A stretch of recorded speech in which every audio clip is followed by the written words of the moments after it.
Noite a todos os nossos ouvintes da Paróquia Mãe Santíssima. A gente está aqui com os ministros da palavra, o Emerson e a Gerlaine, para a gente fazer uma entrevista, um bate-papo, uma conversa sobre o mês da Bíblia. Aqui a gente está aqui na Biblioteca São Jerônimo, que fica na matriz paroquial. E para a gente começar a nossa entrevista, eu queria que vocês se apresentassem, né, e falassem um pouco, antes da gente fazer as perguntas sobre a Bíblia, falassem um pouco o que é o MEP, como é que faz para ser MEP, o que vocês fazem, enfim. Queria que vocês pudessem falar um pouco a respeito disso. Olá, tudo bem a todos? MEP significa Ministro Extraordinário da Palavra. Então, o MEP, depois do Vaticano II, se institui os ministérios ordenados, que são os bispos, padres, diáconos, e os ministérios leigos. São vários os ministérios: Ministério da Palavra, Ministério da Eucarística, Ministério do Batismo, Ministério do Patrimônio. São os ministérios instituídos. Então há essa diferença. O Ministério da Palavra, sua função é propagação da Palavra de Deus. Também nas celebrações, na ausência do padre, do diácono, o ministro realiza o presídio da celebração. Mas também ele é chamado a divulgar a palavra, a anunciar nos grupos, nos movimentos, nas pastorais. Também essa é a sua função. Não só na celebração, mas onde ele for chamado a anunciar a palavra de Deus. Bom, agora que vocês falaram que é o MEP, a gente gostaria de fazer algumas perguntas para vocês, para aproveitar que a ocasião que nós estamos vivendo, que é o mês da Bíblia, o mês de setembro. E para a gente começar, a gente queria saber como surgiu o mês da Bíblia e qual a sua finalidade. Bom, a gente sabe que a Bíblia, em todos os tempos da humanidade, é o livro mais lido, mais vendido, mais divulgado. São, se for fazer uma estimativa, quase 2 bilhões de edições já foram passadas para a humanidade. Foi também traduzidas em várias línguas, por volta de mais ou menos 1.500 idiomas. São muitas edições e traduzidas em muitas línguas. O mês da Bíblia vai começar logo depois do próprio concílio, que centraliza, a partir do documento Dei Verbum, ele centraliza que a Bíblia seja trabalhada na pastoral, na liturgia, mais enfaticamente. Com isso, o Concílio Vaticano é de 1962 a 65. A centralidade da Bíblia, quem estudava, quem lia, eram somente os padres ou as universidades, que eram praticamente todas católicas, no estudo acadêmico.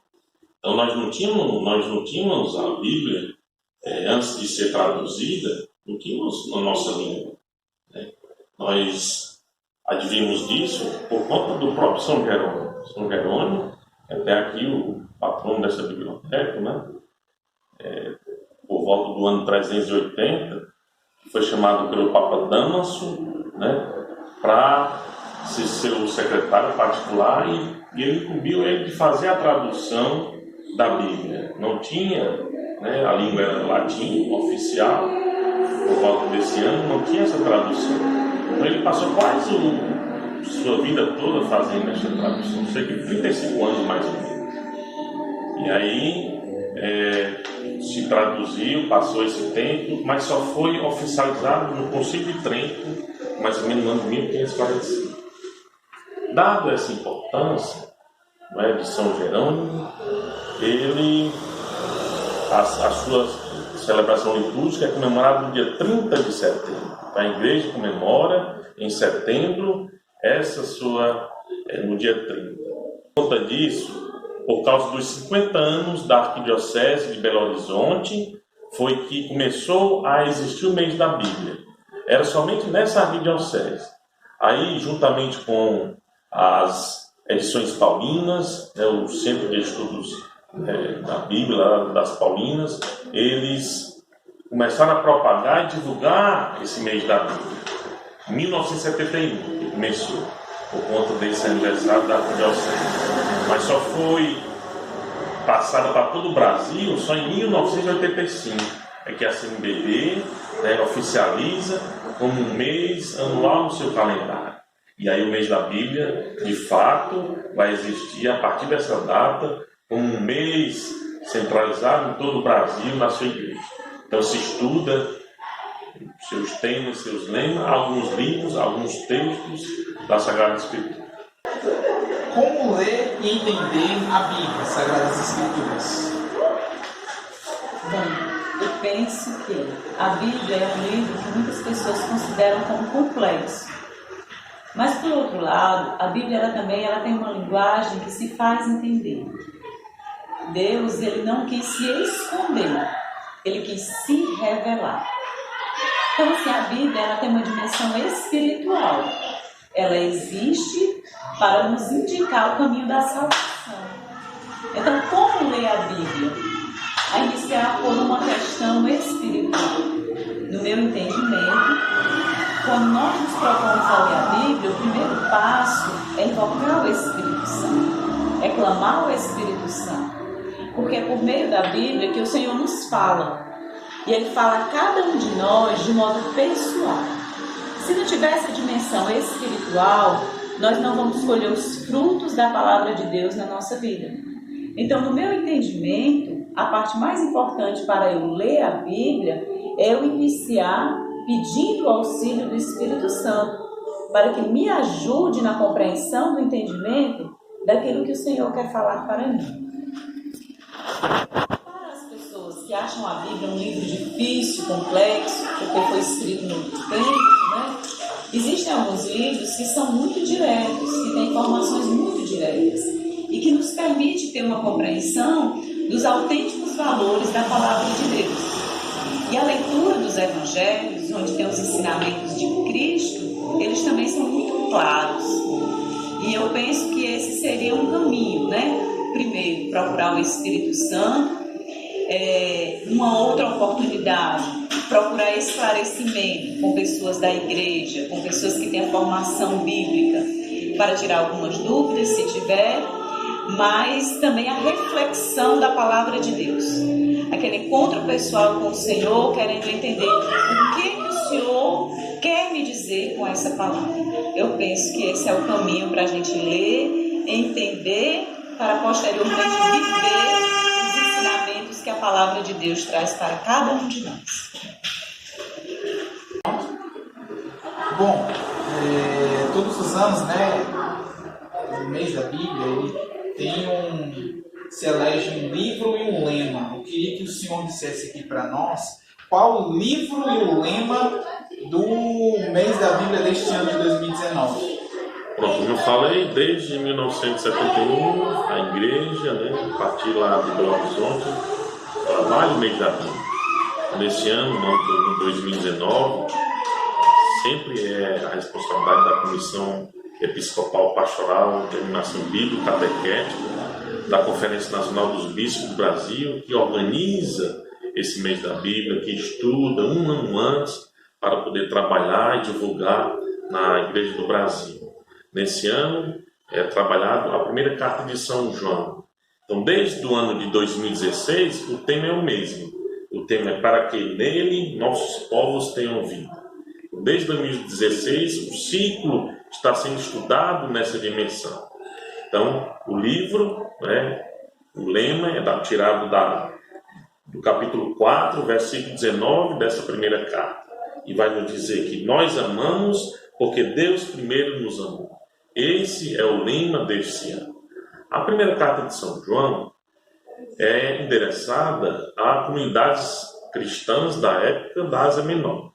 Eram comunidades que estavam sofrendo um pouco a dimensão de conhecimento.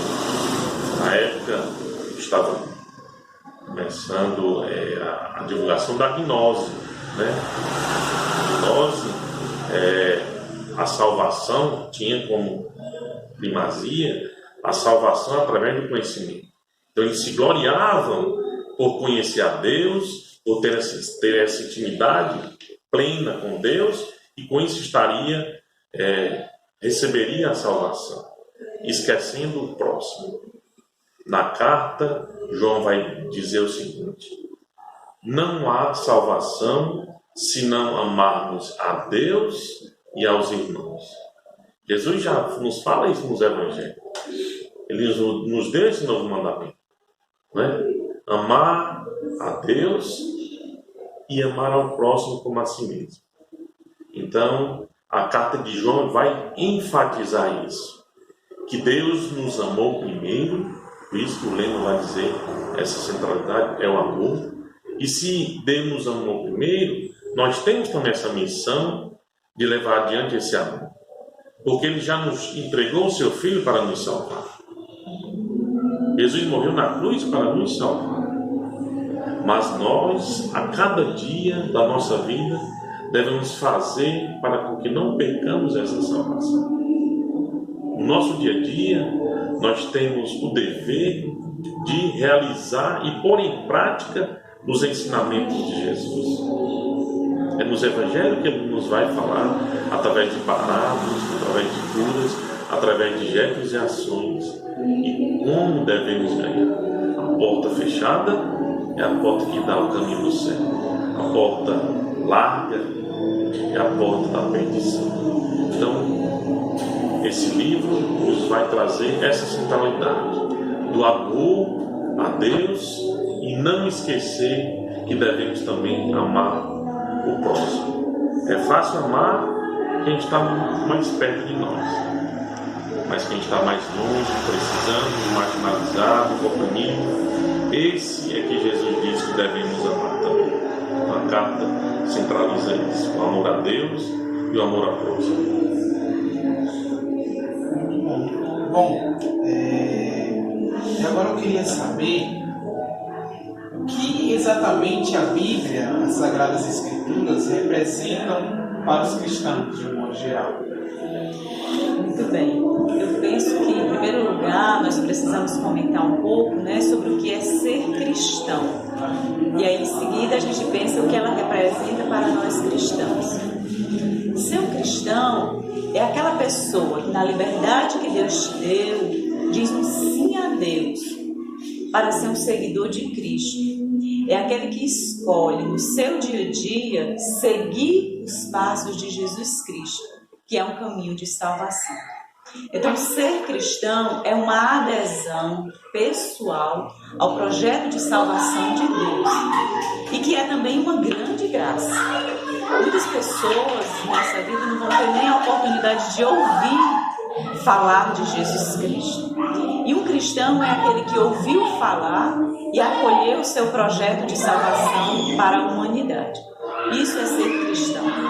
E o que é que representa a Bíblia, as Sagradas Escrituras, para nós cristãos?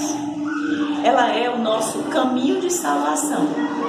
Ela é o meio concreto pelo qual Deus se revela ao mundo.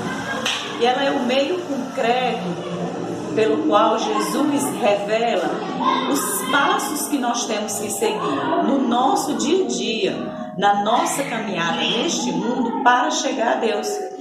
É por meio da palavra de Deus que nós conhecemos o bem e o mal. É por meio da palavra de Deus que nós vamos conhecer quais são os projetos de Deus para nós. É por meio da palavra de Deus, das Sagradas Escrituras, que nós vamos nos corrigir quando nós errarmos. Porque nós somos pessoas dotadas de vontade. Nós somos uma pessoa que nascemos numa cultura. E vai ser a palavra de Deus que vai nos indicar o caminho de salvação. Então ela é por onde Deus se revela, é por onde Ele revela o seu plano de salvação para a humanidade, e é onde nós vamos ter essa bússola, esse norte, para caminhar neste mundo, nesta vida, mas conforme a vontade de Deus, para nós irmos além, para nós colhermos os tesouros da graça de Deus, como por exemplo os sacramentos que a gente recebe. De onde vem isso? todo esse aprendizado vem na Bíblia. Como a própria palavra de Deus nos diz, ela serve para nos ensinar, ela serve para nos indicar o caminho da nossa salvação e ela serve também para nos corrigir. Porque muitas vezes no nosso dia a dia, na nossa caminhada, nós vamos agir conforme a nossa vontade ou conforme os modos da cultura da época, que em alguns momentos é o contrário, é o oposto da vontade de Deus. E vai ser a palavra de Deus que vai nos ajudar nesse caminho de salvação. Então, assim, todos os momentos da nossa vida, para nos fortalecer, para nos animar, para nos orientar, como o próprio Cristo disse, né? Eu sou o caminho, a verdade e a vida. Então, é um caminho de salvação. É por onde Deus se revela, é onde Ele se dá a conhecer, e é por meio da palavra de Deus que nós podemos trilhar esse caminho de salvação. Bom, para a gente encerrar, a gente queria pedir para que vocês deixassem uma mensagem aos nossos paroquianos agora que nos veem. Eu queria que vocês falassem nessa consideração final, que vocês pudessem deixar uma mensagem para eles, que pudessem estimulá-los a criar mais intimidade com a palavra de Deus, com as Sagradas Escrituras. Que possamos, a partir do mês da Bíblia, se você não tem essa intimidade, que comece a ter essa intimidade com a palavra de Deus. O próprio São Jerônimo vai dizer: se desconhecemos as Escrituras, desconhecemos o próprio Cristo. Então, temos que conhecer, principalmente os Evangelhos, onde fala, onde mostra a ação dos feitos de Jesus. Lá está a centralidade da nossa fé cristã. Claro que não podemos esquecer o Antigo Testamento. É a base para que o Novo Testamento se realize. Mas a aliança é o centro da Bíblia. E quem é o centro da Bíblia? Dessa aliança, o próprio Jesus, que é prefigurado durante o Antigo Testamento como Messias Salvador. Então, que possamos, nesse tempo, estudarmos um pouco, pegarmos na nossa vida. Papa Francisco, em 2017, nos Ângelos, ele vai dizer: se nós folheássemos a Bíblia como nós folheamos e mexemos nos nossos celulares. Se quando esquecemos, voltamos lá atrás e pegamos para levar conosco. Ele diz que nós devemos continuamente estar ligados e centrados, trazendo essa palavra para transformar a nossa vida. Uma vida de espiritualidade, uma vida de ajuda ao próximo, uma vida que possamos sempre levar amor aos que precisam. Bom, como mensagem final desse nosso momento, eu queria dizer que às vezes a gente escuta a expressão entre nós católicos, e algumas pessoas de algumas comunidades, assim: vou fazer o meu estudo bíblico. E isso é importante. Como São Paulo diz, a fé entra pelo ouvido, então eu leio a palavra de Deus é um primeiro momento. Mas assim, como mensagem central, eu quero deixar a Bíblia como um instrumento de conversão, para que nós pudéssemos, a partir desse momento, orar com a palavra de Deus. Eu peço assim, que me permita fazer uma comparação quando uma pessoa vai ao médico e que ela recebe a receita, mas não compra o remédio. Então, só o fato de eu ter uma receita que diz que eu preciso de um medicamento não é suficiente para a minha cura. Eu só vou ser curado quando eu tomar o remédio. Assim, a palavra de Deus. Nós precisamos orar com a palavra de Deus, fazer com que essa palavra de Deus se transforme vida em mim. E esse orar com a palavra de Deus é exatamente eu pedir ao Espírito Santo a graça de viver aquilo que eu estou lendo.